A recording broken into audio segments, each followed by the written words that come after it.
وعلیکم السلام. کیسی ہے شعلہ رضا صاحبہ؟ یہ بتائیے گا کہ جو ایک دو چیزیں آج میرے پروگرام کا موضوع ہے، جس میں سب سے پہلے تو یہ ہے کہ پاکستان کے جو مسلح افواج کے 11 سیکٹر میں 140 کے قریب جو جوان برفانی تودے میں دب گئے ہیں، اس پر آپ کیا کمنٹس کریں گی؟ یہ تو بہت ہی ایک عجیب سی بات ہے کہ کوئی بھی انسان کسی کے لیے بھی کیا اس پہ کمنٹس کر سکتا ہے، لیکن قوم اس وقت فوج کے ساتھ لوگ ہیں اور ہمارے لیے وہ اپنی سرزمین کے لیے اتنے سخت موسم میں جو وہاں پہ ہیں، دو طرح کے خطرات، ایک سخت موسم، ایک یہ، اور زمین سے محبت میں وہ وہاں پہ ہیں. تو میں سمجھتی ہوں کہ بہت ہی اس وقت ہمارے لیے ایک افسوسناک صورتحال ہے. اور ہر پاکستانی چاہے وہ کسی بھی پولیٹیکل پارٹی سے تعلق رکھتا ہو، ٹھیک ہے، اور اس کے ایک سے جذبات ہیں، ہر ایک کو بہت تکلیف ہے، اور کوشش یہی ہے کہ اللہ تعالیٰ ان کے گھر والوں کو جو ہے ہمت اور حوصلہ دے، اور اللہ کرے ہمارے ہاں اس طرح کے بہادر اور نکل کے سامنے آئے. اس میں تو انشاءاللہ صاحب یہ بتائیے گا کہ جس طرح آپ سمجھتی ہیں کہ یہ بہادر سپوت جو ہیں ان کے جو احسانیہ ہوا، اس کے بعد پوری قوم جو ہے فوج کے ساتھ کھڑی ہے، فوج کے ساتھ ہمدردی ہے، فوج کے ساتھ دعا گو ہے فوج کے لیے، ان جوانوں کے لیے، تو اس وقت جو ہے پوری قوم کو کیا دعا کرنی چاہیے؟ کس طرح یہ فوج کا ساتھ دینا چاہیے؟ دیکھیے، میں سمجھتی ہوں کہ صرف اس تانے پہ نہیں، اس سے پہلے بھی اور اس کے بعد بھی ہم سب کی اپنی فوج سے جو محبت ہے، اپنی فوج سے جو عقیدت ہے، وہ اپنی جگہ ہے. اس لیے کہ یہ تو ایک حادثہ ہو گیا، لیکن اس حادثے سے پہلے کہ یہ ہماری فوج کے لیے کڑا وقت نہیں ہے کہ اس موسم میں کھڑے ہیں وہ. اور ہمیشہ ہم تو سمجھتے ہیں کہ ہماری تمام تر نیک خواہشات اور دعائیں اپنی فوج کے لیے ہیں، اور ہمیشہ ہمیں یہی دعا کرنی چاہیے کہ ہمارے ان سپوتوں کو جہاں اس ملک میں ہم جہاں کہیں سو رہے ہوتے ہیں، خوشی منا رہے ہوتے ہیں، اللہ گلہ کر رہے ہوتے ہیں، ہمارے یہ لوگ اپنے گھروں سے دور اور پتہ نہیں کس کس جگہ پر ہمارے لیے فکر مند ہوتے ہیں اور ہمارے لیے یہ جاگ رہے ہوتے ہیں. تو میں تو تمام لوگوں کو سلوٹ کرتی ہوں، اور چاہے اس میں ایک چھوٹے رینک کا سپاہی ہو یا بڑی رینک کا، کیونکہ یہ ہمارے لیے سب کر رہے ہیں. محترمہ یہ بتائیے گا کہ صدر پاکستان جناب آصف علی زرداری صاحب نے کل دورہ کیا بھارت کا، ایک مختصر دورے میں کے بعد کیا سمجھتی ہیں کہ اس اجمیر شریف کا جو دورہ تھا، اس سے پاک بھارت تعلقات میں کچھ بہتری ہوگی؟ دیکھیے، سب سے پہلی بات تو یہ ہے کہ یہ ایک انتہائی نجی نوعیت کا دورہ تھا، لیکن کیونکہ وہاں پر ہمیشہ جمہوریت رہی ہے، اور وہ یہ سمجھتے ہیں کہ کسی جمہوری ملک کا اگر جمہوری پریزیڈنٹ آئے تو ایک جمہوری ملک کے وزیر اعظم کی اور ایک جمہوری ملک کے لوگوں کی جو ہے وہ کیا ذمہ داری ہوتی ہے، ان کا کیا اخلاق ہوتا ہے. انہوں نے وہ ایک پروٹوکول دیا، اور ایک 15 منٹ کا کھانا اور 15-20 منٹ کی ملاقات، اس میں میں سمجھتی ہوں کہ ایک اچھا ماحول طے ہوا. ایک پاکستان کے اوپر جو ایک لیبل تھا ہماری گورنمنٹ سے پہلے کہ یہ ایک دہشت گرد ملک ہے، اور تمام دنیا میں دہشت گردی چاہے انڈیا ہو، چائنا ہو، روس ہو، ہر جگہ پہ یہاں سے کنٹرول ہو رہی تھی.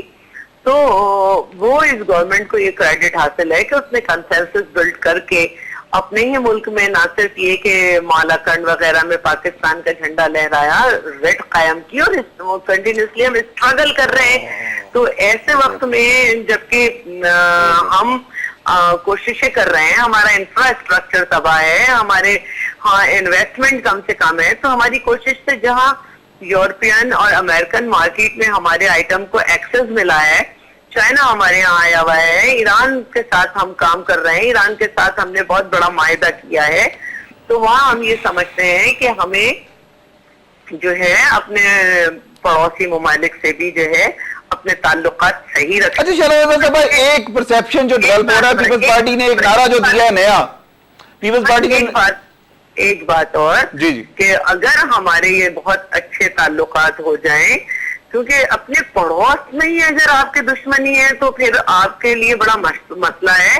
اگر یہ ہمارے اچھے تعلقات ہو جائیں تو ہمارے سیشن پہ بھی امن ہو، اگر ہمارے اچھے تعلقات ہو جائیں تو ہماری تجارت میں ہمیں بہت ہیلپ مل سکتی ہے، کیونکہ جتنی کم ٹرانسپورٹیشن پہ آپ کی خرچ آتا ہے اتنا ہی آپ کی تجارت اچھی ہوتی ہے. اچھا میں ایک چیز آپ سے پوچھنا چاہتا ہوں, پاکستان کی سیاست میں بڑی تبدیلیاں آ رہی ہیں. پیپلز پارٹی نے بھی پہلے جو ایک نعرہ تھا وہ تبدیل کر کے دوسرا نعرہ دے دیا اس وقت الیکشن کی تیاریوں کے لیے.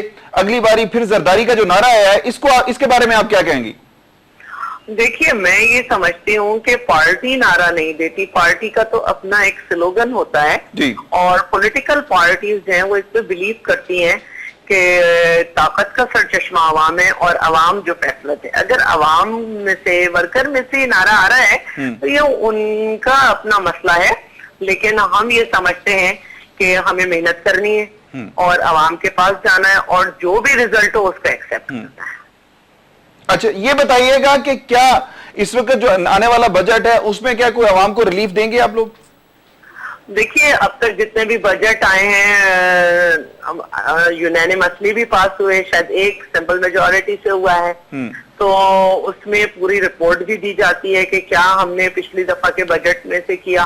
تو کوشش تو یہ ہوتی ہے ہر حکومت کی اپنے اپنے دور میں کہ وہ ایک اچھا بجٹ لائے. ہم بھی کوشش کریں گے کہ یہ ہمارا آخری بجٹ جو ہے اس حکومت کا وہ اچھا ہے. اچھا ایک چیز بتائیے گا کہ پیٹرولیم مصنوعات کے بعد آج کراچی میں جو ہے 10 روپے دودھ کی قیمتوں میں اضافہ ہو گیا جو ایک عام آدمی کی ضرورت ہے.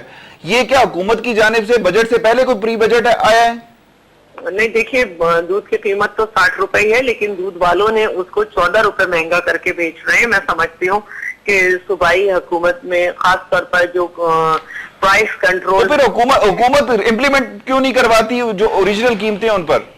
میں اپنی بات یہی کہہ رہی ہوں کہ پرائس کنٹرول منسٹری کو چاہیے کہ اپنی پاور شو کرے, اپنے ریٹ قائم کرے اور اس کو کنٹرول کرے اور آگے آئے. ٹھیک ہے, بہت شکریہ انشاءاللہ رضا صاحب آپ نے ہمیں جوائن کیا. ناظرین کرام ہمیں جوائن کیا سینئر صحافی تجزیہ کار جناب آغا خالد صاحب نے. آغا صاحب کیا دیکھتے ہیں کہ اس وقت جو حکومت میں جس طرح کی حکومت کی موو چل رہی ہے, پیٹرولیم کی مصنوعات کی قیمتوں میں بہت زیادہ اضافہ ہو چکا ہے اور آج کراچی میں دودھ کی قیمتوں میں بھی اضافہ ہوا ہے. شہلا رضا صاحبہ کہتی ہیں کہ یہ دودھ فروشوں نے خود بخود کر دیا ہے. آپ کیا کہیں گے اس پر کہ کیا حکومت اس کو کم کروا سکتی ہے؟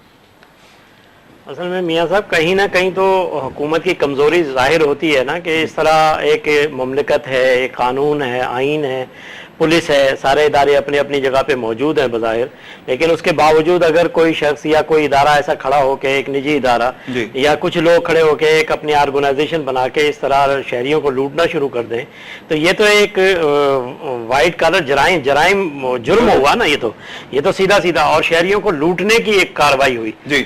وہ صرف یہ ہے کہ وہ پسٹل لے کر لوٹتے ہیں اور یہ چیز دکھا کر لوٹ رہے ہیں, زبردستی لوٹ رہے ہیں. حکومت کس حد تک انوالو ہوتی ہے اس لوٹ مار میں؟